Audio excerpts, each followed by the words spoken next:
Bonjour à tous, bienvenue dans ce cours de droit de l'arbitrage au OHADA. Boubou Keita, je suis maître assistant à la faculté de droit privé de l'Université des sciences juridiques et politiques de Bamako. Je suis le chargé du cours droit de l'arbitrage. Ce cours est enseigné en master de droit privé fondamental. C'est un module de 20 heures au cours duquel nous aurons à parler notamment de l'acte uniforme relatif à l'arbitrage. Alors pourquoi cet enseignement ? Alors si on vous l'enseigne, c'est que ce cours a un intérêt. Alors parmi les intérêts, j'ai mis la maîtrise des fondamentaux du droit de l'arbitrage. Comme vous le savez, aujourd'hui, l'arbitrage occupe une place importante au sein des modes alternatifs de règlement des différends.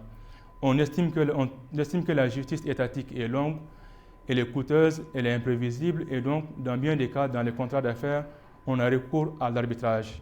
Donc c'est une justice privée rendue par des experts et dans des conditions définies par les parties.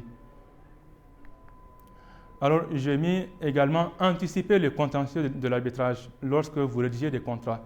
Et là c'est très important. Quand on est juriste, lorsqu'on est avocat, on est appelé à rédiger des contrats d'affaires.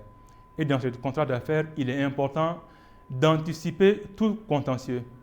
Et ce cours nous permettra d'anticiper les contentieux. Il y a des clauses habituelles qu'on utilise dans les contrats afin de recourir à l'arbitrage. Donc, c'est des questions que nous aurons l'occasion d'aborder dans ce cours. J'ai mis aussi acquérir les réflexes nécessaires à la pratique de l'arbitrage. Vous allez sortir de cette formation. Certains iront dans des cabinets d'avocats, d'autres iront en entreprise. Et donc, l'objectif pour vous, c'est d'acquérir les réflexes nécessaires à la pratique de l'arbitrage. Donc, c'est un travail que nous allons mener ensemble et que vous allez compléter une fois que vous serez sur le terrain. Donc, vous voyez l'intérêt de ce cours qui est indéniable. Alors, comment ce cours est-il organisé? Donc, c'est un plan que je vais vous présenter à l'instant.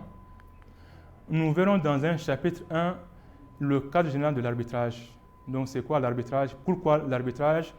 Quels textes régissent l'arbitrage et comment les choses se passent en pratique. Donc, ce seraient des généralités que nous verrons dans le chapitre premier. Ensuite, nous verrons l'instance arbitrale. Donc, comment se déroule de façon concrète une procédure d'arbitrage. Et là, vous verrez la différence avec les procédures classiques que nous voyons devant nos juges. Alors, dans le chapitre 3, nous verrons le post-sententiel. Vous avez votre décision d'arbitrage, donc on appelle la sentence arbitrale. Qu'est-ce qui peut se passer?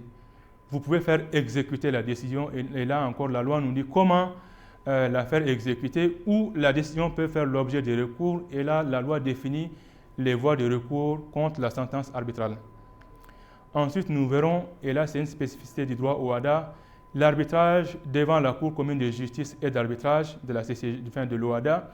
Comme vous le savez, cette Cour dispose d'un centre d'arbitrage qui fait l'objet d'un règlement, donc qui définit minutieusement la procédure, et dont l'efficacité a été assurée par l'OHADA. Donc c'est une procédure qui est efficace par rapport à celle que nous retrouvons dans nos différents pays. Pour finir, vous avez devant vous quelques indications bibliographiques. Donc là, c'est des ouvrages qui vont vous aider dans l'apprentissage de ces cours. Je vous invite bien évidemment à varier vos sources. Ce sont juste quelques indications que je vous ai données à titre de bibliographie. Pour finir, je vous renvoie au forum de nouvelles, donc qui comporte des informations sur ce cours, sur le contrôle continu et toute question que vous souhaiterez, en tout cas, sur toute question que vous avez concernant ce cours. Donc, dans l'attente de vous rencontrer, je vous souhaite la bienvenue dans cet enseignement.